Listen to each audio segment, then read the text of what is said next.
Bonjour à tous, j'espère que vous allez bien depuis notre dernière vidéo.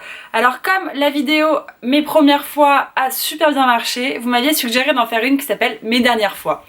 Donc c'est parti, je vais vous faire un petit résumé de mes dernières fois.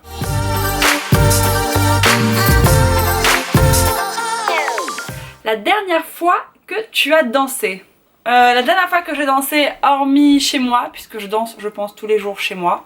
Enfin, je danse, façon de parler, je gigote sur de la musique chez moi. La dernière fois que j'ai vraiment dansé, c'était il y a quelques jours, il y a 3 jours, au Festival américain du film de Deauville, sur un DJ set de Cut Killer, avec en guest Joey Starr. Donc j'étais un peu comme une ouf, parce que du coup, c'était que des morceaux... comme j'aime, hip-hop, années 90, j'étais déchaînée et à un moment c'est drôle parce qu'il n'y avait plus personne autour de moi. J'étais toute seule en train de danser. Je suis même allée me changer quand même dans la chambre pour me mettre en jean basket alors que toutes les meufs étaient en robe de gala quoi, en robe de soirée. La dernière fois que tu as fait un grand changement dans ta vie. Changement dans ma vie, je pense à rupture, parce que perte de repères, donc je dirais il y a 3 ans maintenant. Putain c'est hyper gênant, il y a le putain de voisin qui vient de pointer sa gueule à la fenêtre d'en face. J'en peux plus. Le mec de se demander en permanence qu'est-ce que je fais. Parce que parfois je me fous à la fenêtre et genre je parle comme ça sur Snap et le mec doit... Attendez, je vais quand même fermer le rideau parce que c'est ultra gênant. Le mec est quand même comme ça, en train de guetter. Bougez pas. Donc gros changement de vie, dernièrement il n'y a pas eu de gros changement de vie, non. J'ai pas le souvenir d'un gros changement de vie, un truc en tout cas qui m'est retourné le ventre quoi. La dernière fois que tu as assisté à un défilé, qu'est-ce que tu en as pensé? Faut savoir quand même que j'ai une mémoire de merde, hein. J'ai une très mauvaise mémoire, c'est-à-dire que je peux vous rencontrer un matin, me présenter et retenir votre prénom pour 15 minutes, vous revoir le soir et oublier que je vous ai vu le matin. Ça m'est arrivé d'ailleurs hier, extrêmement gênant. J'ai retrouvé une personne sur un tournage que je n'avais pas reconnue alors que j'étais sur un autre tournage avec cette même personne 2 jours avant. Putain, le voisin quoi. Trop chelou. Donc la dernière fois que j'ai assisté à un défilé, je pense que ça devait être à la dernière Fashion Week parisienne. Je sais pas lequel c'était. J'en ai fait plusieurs donc je ne sais pas. C'était il y a quelques mois déjà, voilà. Cette réponse est absolument merdique, je suis d'accord. Mais en tout cas, je peux vous dire à quel prochain défilé je vais participer. Et ça, c'est un truc plutôt pas mal, puisque c'est le live show Etam. Donc voilà, qui est un super beau défilé qui se déroule une fois par an à Paris, avec plein de mannequins géniaux et des parures incroyables. Des artistes top et je fais partie du Etam Squad et je serai donc dans les coulisses de ce défilé pour vous montrer tout ça en avant-première. Voilà. Ensuite, la dernière fois où tu t'es fait engueuler. Alors là, je pense que cette question est absolument extrêmement mignonne parce qu'il faut savoir que je vais avoir 31 ans, donc c'est vrai que j'ai plus l'habitude de me faire engueuler. Je suppose que la personne qui m'a posé la question doit être très jeune. Parce que je me fais plus gronder quoi. Je dirais pas engueuler, je dirais remettre à ma place. C'était par mon frère ce matin, Diego. Mais c'était pas de l'ordre... On n'était pas énervé quoi, c'est par texto. En fait je lui ai envoyé une photo d'un lieu que j'ai fréquenté il y a peut-être 7-8 ans. Où j'avais commencé à mixer à l'époque là-bas. Et je lui envoie une photo, je lui dis putain regarde le lieu il existe toujours quoi, qu'est-ce que ça devient? Et il m'écrit waouh c'est ouf, je savais même pas que ça existait encore. Je lui ai envoyé du coup, j'ai renvoyé un message à Diego en écrivant une anecdote liée à ce lieu là, mais une anecdote qui était pas cool.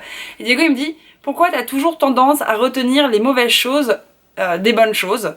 En gros, j'ai pas envie de rentrer dans les détails parce que c'est personnel, mais du coup en gros il me disait mais par exemple moi à telle période de ma vie ou qu'aurait pu être une période de merde, finalement tu vois aujourd'hui avec le recul je me dis que c'est quelque chose que je regrette pas et qui m'a fait vachement grandir, donc prends-le de cette manière là plutôt que de regretter en permanence des choses quoi. Et donc voilà, c'était pas, il m'a pas engueulé, il m'a juste donné un conseil qui est totalement légitime et véridique en plus, parce que c'est vrai que j'ai tendance à voir le verre à moitié vide plutôt qu'à moitié plein. Je suis très rancunière, extrêmement rancunière. Je suis très vite fâchée, très vite énervée. Voilà, et c'est vrai que je peux rester sur mes positions même 8 ans après, 7 ans après, etc. Sur des trucs, voilà. Alors que Diego me dit mais meuf, on s'en fout, tu vois, au final, t'as tiré le leçon de cette histoire, prends-le comme ça, tu vois. Et il a raison. Voilà, donc conseil de Diego que je partage avec vous. La dernière fois que j'ai eu envie d'arrêter mon blog, jamais. J'ai jamais eu envie d'arrêter mon blog. J'ai déjà eu envie de modifier la façon de faire, peut-être ma cadence. J'ai déjà eu envie de modifier peut-être ma manière de rédiger mes articles. Peut-être, voilà, revoir un peu tout ça, mais arrêter complètement, non. Ça ne m'est jamais venu à l'esprit. je me suis déjà dit qu'à certains moments, si je devais en avoir marre, j'arrêterais. C'est-à-dire que j'ai déjà envisagé qu'un jour j'aurais envie d'arrêter, mais j'ai jamais eu envie d'arrêter. Voilà, je me suis toujours dit que le jour où vraiment, genre, je me lèverais le matin et je me dirais putain, ouais, le blog ça me saoule, etc., j'arrêterais avant vraiment de. Enfin, que ça se remarque avant de. Voilà, je préfère partir en mode princesse, en mode bon, les gars, je me retire du game, je pense qu'on n'a plus beaucoup à échanger, plutôt que vous le remarquiez, que vous me fassiez des réflexions, que ça se transforme en commentaires négatifs et qu'au final je me retire du game de cette mauvaise manière-là. Voilà. Mais pour l'instant, non, j'ai jamais eu envie d'arrêter. Je me remets par contre souvent en question et je remets souvent en question la façon dont je fais. Donc c'est pour ça d'ailleurs que je fais beaucoup de vidéos YouTube en ce moment parce que j'ai besoin, même à titre personnel, au bout de 9 ans, de connaître d'autres choses que la rédaction de mon blog et voilà, et ça me fait kiffer d'avoir un nouvel exercice qu'est YouTube, par exemple. La dernière fois que tu t'es fait chier dessus par un pigeon. Oh. Bah écoutez, pas récemment. Ah mais si, récemment en plus, qu'est-ce que je vous raconte? Je me suis pas fait chier dessus par un pigeon. Je me suis assise sur une merde de pigeon pendant un shooting. Pas pareil, et en plus elle était fraîche, donc j'étais vénère. Dernière fois que je me suis fait chier dessus par un pigeon, j'ai un souvenir de moi, genre à l'âge de 7-8 ans, au parc, sous un arbre.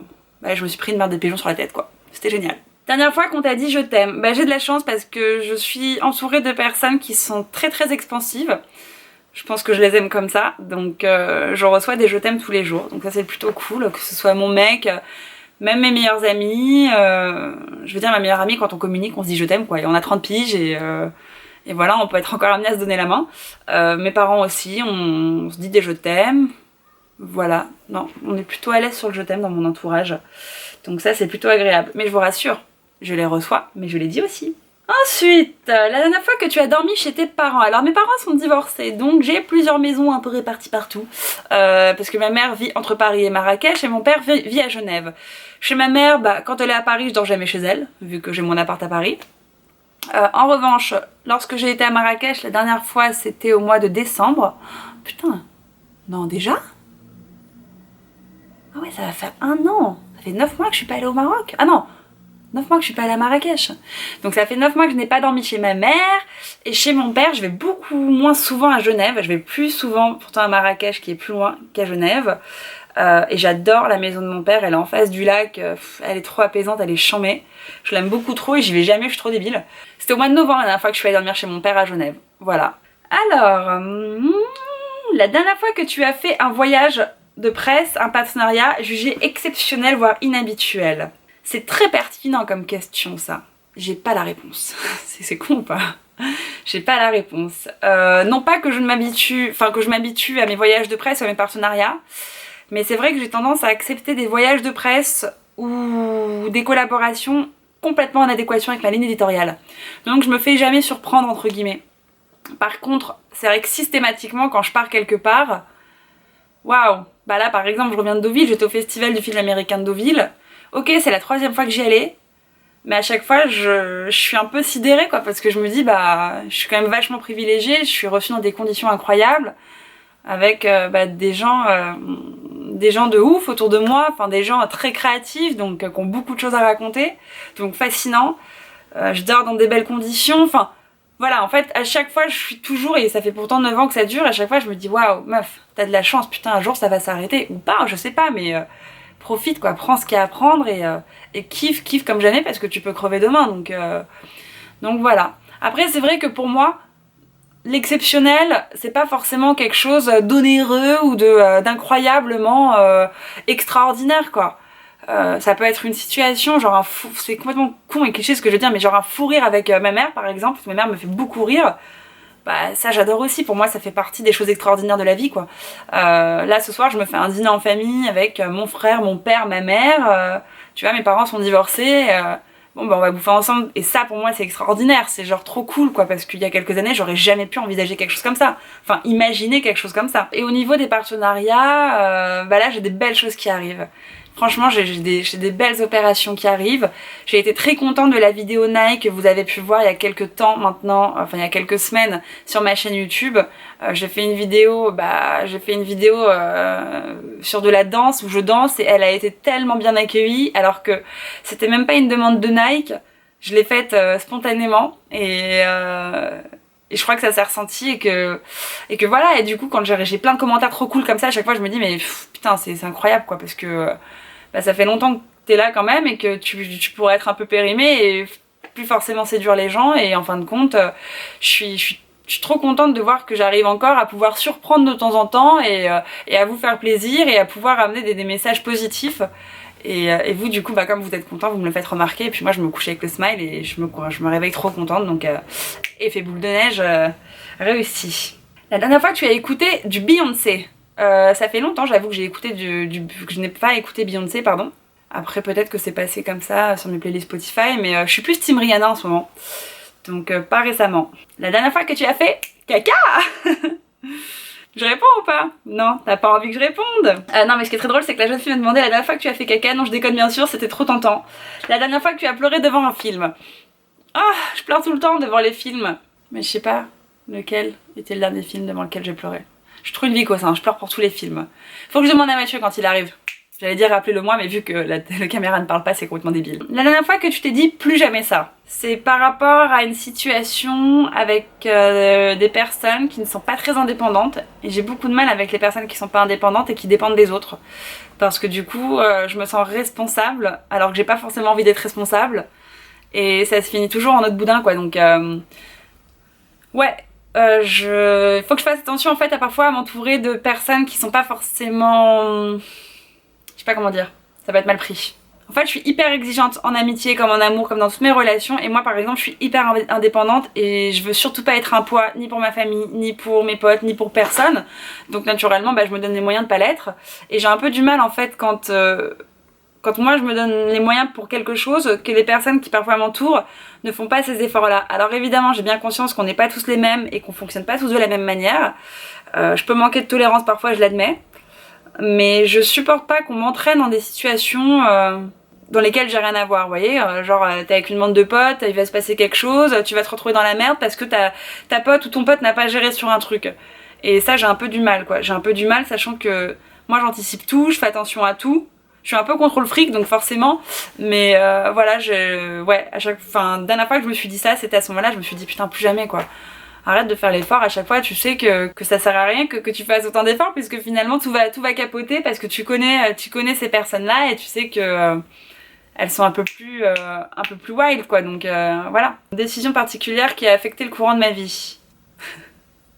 J'allais faire une blague mais trop nulle, j'allais dire c'est quand je me suis mise en couple avec Mathieu, mais on peut pas parler d'affecter quoi, parce que ouais c'est pas que ça a affecté le courant de ma vie, mais bon forcément quand on se met en couple avec quelqu'un déjà Enfin moi à l'âge que j'ai, genre j'ai plus 15 ans, donc je me mets en couple avec quelqu'un, c'est que je suppose que ça va aller un peu plus loin qu'une histoire d'un mois quoi. Donc en quelque sorte, ouais, moi dès qu'il y a de l'engagement de façon quelque part, ça m'affecte en quelque sorte. Mais en fait j'ai pris une décision avec Mathieu et qui je pense va affecter en tout cas notre vie pendant un moment. On s'est complètement chauffé et bah, d'ailleurs ça nous ramène à une question, c'est ton dernier coup de tête. Mon dernier coup de tête avec Mathieu c'est en rentrant de Grèce, j'étais un peu déprimée, je me disais putain et tout, on part dans longtemps en vacances, je vais pas voir le soleil avant longtemps et tout, ça me saoule. Et on s'est dit bah tu sais quoi, on prend nos billets d'avion, on part à Los Angeles, genre 2 mois. On voulait le faire, on voulait tester la vie sur place, donc c'est parti. Donc on a pris nos billets d'avion, on part de fin janvier à fin mars, passer 2 mois sur place. Je viens en fait ouais, pour vraiment tester la vie sur place, voir ce que c'est que de se lever à LA, se coucher à LA pendant 2 mois, fréquenter des gens là-bas, rédiger mon blog à distance. Voilà, donc je pense que c'est une décision qui va affecter notre futur parce qu'aujourd'hui avec Mathieu on se demande, on se dit est-ce qu'on est fait pour partir vivre à l'étranger, est-ce qu'on se prend un appart à Paris, est-ce que on est dans cette phase là, on a très très envie de partir. Maintenant effectivement, moi j'ai ma société, j'ai mon appart, Mathieu il a son activité professionnelle qui roule ici, donc partir aujourd'hui même si on n'a pas d'enfant et que voilà qu'on n'est pas plus engagé que ça, c'est quand même une décision qui mérite d'être réfléchie quoi. Alors, la dernière fois que tu as pleuré. Mais en fait, moi je pleure souvent quand je suis vénère. Là, il y a pas longtemps, j'étais énervée pour un truc. Ouais, parce que j'attendais la réponse pour une histoire d'appartement. Bon, allez, je vous dis tout. Parce que je cherche en fait à partir de mon appart. Cet appart que j'adore, hein, bien entendu. Bon, il est pas très grand. C'est mon petit achat. Maintenant que je l'ai retapé entièrement, voilà, je pense qu'il est temps que je revienne à une surface plus grande pour y intégrer mes bureaux directement. Parce qu'aujourd'hui, donc comme vous le savez, je vis chez moi, mais j'ai mes bureaux ailleurs, quoi. Donc voilà, et c'est vrai que moi ça m'arrange du coup de pouvoir tout réunir. Donc maintenant que mon appart est complètement retapé à neuf, que je vais pouvoir le louer, je me dis bah ok, c'est le moment de partir et prendre une surface plus grande. Et voilà, et j'ai craqué la dernière fois parce que je me suis fait chier à faire un dossier, etc. pour un appartement à louer, et que j'ai pas eu de... Enfin, ouais, j'ai eu un mauvais retour, etc. Enfin bref, en fait c'était une accumulation, et en fait j'ai appelé Mathieu et j'étais en pleurs quoi, parce que j'en avais marre, en fait j'en avais marre, j'étais là putain c'est chiant cette administration, truc, nanana. Voilà, et puis je me posais la question, je me disais est-ce que c'est intelligent du coup de louer un appartement avant de partir à LR. En même temps je me dis bon, oui, non, si l'appartement genre meuf tu le surkiffes, il faut pas qu'il te passe sous le nez, donc loue-le avant de partir. En même temps Los Angeles tu ne partiras que 2 mois, hein, tu pars pas 6 mois. Donc voilà, c'était juste un petit craquage, ouais, post-vacances, de genre accumulation de boulot déjà hyper chargé, plus recherche d'appartement, plus ma conduite qui me met la pression parce que du coup j'ai du mal à caler mes heures de conduite avec mon emploi du temps, sachant que j'ai déjà plein de déplacements. Voilà, petit craquage à la con de meuf quoi. La dernière fois que tu as voyagé, bah, j'étais à Lille hier, donc est-ce que ça compte? J'étais à 1 heure de Paris à Lille, je suis allée visiter les ateliers d'Etam justement dans le cadre de ma collaboration. La dernière fois que tu te rappelles d'un de tes rêves. Ah non mais je peux pas vous le dire, il est tellement gênant. Ouais, je m'en souviens parce que les rêves dont je me rappelle c'est ceux qui me traumatisent. J'ai rêvé que j'avais un bébé et que sans faire exprès j'ai fait tomber mon bébé et que j'ai cassé la cheville de mon bébé et que j'étais genre désespérée. Et je me suis réveillée, du coup j'ai appelé ma mère, j'ai trop mal. C'est con, c'est un rêve hein, mais en fait je sais pas, j'aime tellement les enfants, j'ai vraiment un truc avec les bébés et tout, genre j'adore ça. Et je pense qu'inconsciemment je dois me poser la question de est-ce que je vais être une bonne mère ou pas, et ça doit me travailler. Et du coup dans le rêve je suis là, je tiens mon bébé et genre je le fais tomber sans faire exprès et il se casse la cheville. En fait je pleurais dans mon rêve quoi, j'étais trop mal. Donc voilà. Ta dernière dispute avec Mathieu. Alors avec Mathieu faut savoir qu'on se dispute tous les jours. Mais c'est pas des disputes genre qui prennent des proportions. C'est là où c'est assez chambé avec ce mec, c'est que ça va monter, puis 2 secondes après c'est redescendu, on a tout oublié. Dernière dispute au téléphone comme d'hab. Pourquoi? Parce que, bon, comme vous le savez, on ne vit pas ensemble, pas encore en tout cas. Donc du coup, je l'ai appelé parce que j'étais très énervée, parce que j'ai reçu un message pour lui d'une personne qui n'arrivait pas à le joindre. Alors Mathieu, c'est ce genre de mec-là qui a parfois la tête en l'air et qui peut oublier de répondre à un texto ou un message, etc. Et comme on sait que je suis extrêmement réactive, du coup, bah, les gens viennent me parler en me disant est-ce que tu peux contacter Mathieu, machin, j'arrive pas à le joindre. Donc je l'ai appelé un peu en fureur en disant s'il te plaît, est-ce que tu peux répondre à cette personne-là? Parce que je vais pas le faire pour toi. Et il était sur la route en train de conduire, donc fallait pas que je le chauffe trop. Parce que j'ai pas envie qu'on s'énerve alors qu'il est sur la route. Mais bon, du coup, c'est une fausse dispute quoi. On n'a jamais eu de vraies disputes. Ah ouais, si, on a déjà eu des vraies disputes, mais enfin, pour des trucs débiles quoi. Jamais de trucs sérieux. Dernier coup de téléphone reçu. Bah attendez, je vais aller voir. Ah, le coursier qui était en bas de chez moi. J'ai commandé un coursier pour faire amener une robe que je devais rendre. Le coursier m'a appelé parce qu'il n'arrivait pas à entrer dans mon immeuble. Génial ou pas? Dernier coup de flip. Bah en fait je suis une flippée de la vie pour tout. Je pense que le dernier coup de flip que je me suis tapé, ça devait être sur la route, vu que je suis pas encore très à l'aise sur la route. Et oui, je suis pourtant à 40 heures de conduite. Je vais attaquer mes 41e et 42e heures la semaine prochaine. Dès que j'arrive en fait sur l'autoroute, dès que je quitte la ville et que j'arrive sur l'autoroute et que là, faut que j'aille à fond, bim, et que quand je me retrouve je sais pas, dès la 4e, parce que la 3e ça va encore, 4e, 5e, je commence un peu à me bip dessus. Ouais, je suis pas à l'aise avec la vitesse, hein. Alors, autant je peux faire la maline sur un quart, tout ce genre de trucs, mais alors putain, sur une autoroute avec des camions à côté, je suis pas tranquille quoi. Voilà, je pense que c'est ça mon dernier coup de flip. Je pense qu'on a fait le tour des questions, on avait quand même pas mal. Voilà, j'espère que ça vous aura plu, que vous aurez pu en apprendre encore un petit peu plus. Voilà, et puis on se retrouvera du coup pour une prochaine vidéo. Je vous invite à me laisser vos commentaires, me donner vos impressions, parce que vous savez, je fais beaucoup de vlogs, mais voilà, est-ce que ce type de vidéo vous plaise ou pas? Je pense à plein de concepts de vidéos. Maintenant, j'ai pas envie de faire un truc trop cucul la praline non plus, parce que ça me ressemble pas, donc des tutos make-up et tout, c'est cool, mais à foison, non, je n'en ferai pas, je préfère vous le dire. Donc si vous avez des suggestions de vidéos, si vous êtes, voilà, je sais pas, tenté par quelque chose, laissez-moi un petit commentaire et puis j'en prendrai compte. Et voilà, parce que l'idée c'est quand même de tenir une vidéo par semaine. En attendant, je vous fais des gros bisous, je vous remercie de me suivre et d'être de plus en plus nombreux à vous abonner à cette chaîne YouTube. Ça me fait très plaisir et puis je vous souhaite une bonne journée.